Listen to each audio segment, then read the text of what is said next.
BJP कार्य समिति को लेकर एक बड़ी खबर है। प्रदेश इकाई की सूची पर केंद्रीय नेतृत्व ने अपनी मोहर लगा दी है और इसके बाद खबर आ रही है कि इसी सप्ताह पदाधिकारियों के नामों की सूची जारी कर दी जाएगी। इससे पहले 2 दिन के दिल्ली दौरे पर बीजेपी के प्रदेश अध्यक्ष विष्णुदत्त शर्मा थे। इस दौरान उन्होंने दिल्ली में पार्टी के वरिष्ठ नेताओं से मुलाकात की है और अब बताया जा रहा है कि जो सूची वो लेकर दिल्ली पहुंचे थे, हाईकमान ने अपनी मोहर लगा दी है। अब वो सूची लेकर भोपाल लौटेंगे और उसके बाद खबर है कि इसी हफ्ते प्रदेश कार्यकारिणी की सूची में जो नाम है उनका ऐलान कर दिया जाएगा। और ज्यादा जानकारी के लिए विशेष संवाददाता जुगल किशोर शर्मा इस वक्त हमारे साथ सीधे जुड़ गए हैं। जुगल, क्या कुछ दिल्ली में पार्टी के आला नेताओं से मुलाकात के दौरान रहा और जो खबर मिल रही है कि अब मोहर लगवाकर ही वापस लौट रहे हैं वीडी शर्मा? जी हाँ, देखिए, निश्चित रूप से जो कार्य समिति में शामिल होने का इंतजार कर रहे नेता, उनके लिए अच्छी खबर है। जो कार्य समिति मध्य प्रदेश बीजेपी ने तैयार की थी, उस पर केंद्रीय हाईकमान की अंतिम मोहर लग चुकी है।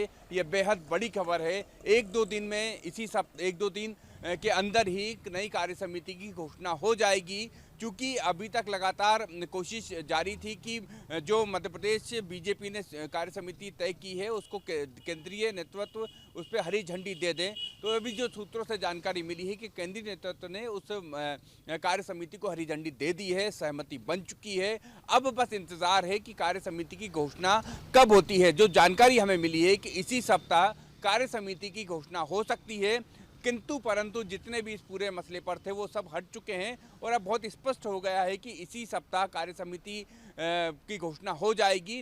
जनवरी से पहले, यानी नया साल उन नेताओं के लिए सौगात लेकर आएगा जो प्रतीक्षा कर रहे थे कि वो कार्य समिति में शामिल होंगे। तो सहमति बन चुकी है। 2 दिन के दौरे पर थे बीजेपी के स्टेट प्रेसिडेंट विष्णुदत्त शर्मा। 2 दिन के दौरे के दौरान उन्होंने बीजेपी हाईकमान के कई नेताओं से मुलाकात की। उनके साथ संगठन महामंत्री सुहास भगत भी मौजूद थे।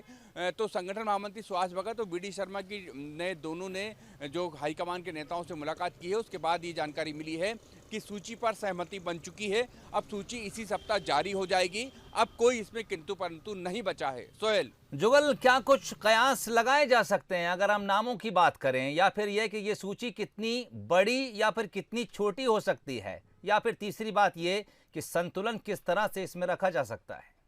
देखिए, ये बहुत स्पष्ट है कि सूची में युवाओं की भरमार होगी। चूंकि देखिए, बीजेपी जिस तरीके से युवा नेतृत्व को आगे बढ़ा रही है, अगर हम जिला अध्यक्षों की बात करें तो जिला अध्यक्षों में भी कई युवा चेहरे हमको देखने को मिले हैं। भोपाल जैसे शहर महानगर में सुमित पचौरी जो युवा नेता हैं, उनको जिला अध्यक्ष की कमान दी गई है।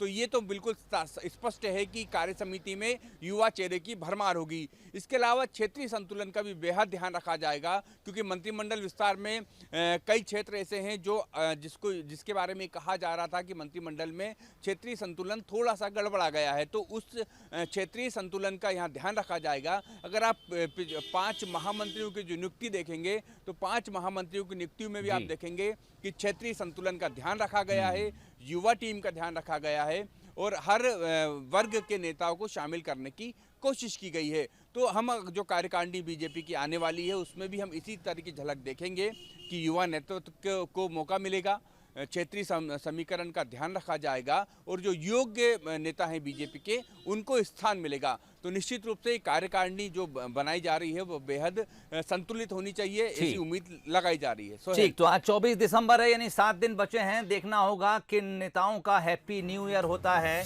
और किन को थोड़ी निराशा हाथ लगती है। बहरहाल वीडी शर्मा जो सूची लेकर दिल्ली गए थे, आला कमान से मुलाकात के बाद उस पर मोहर लगवा ली है और जल्दी सूची लेकर वापस लौटेंगे।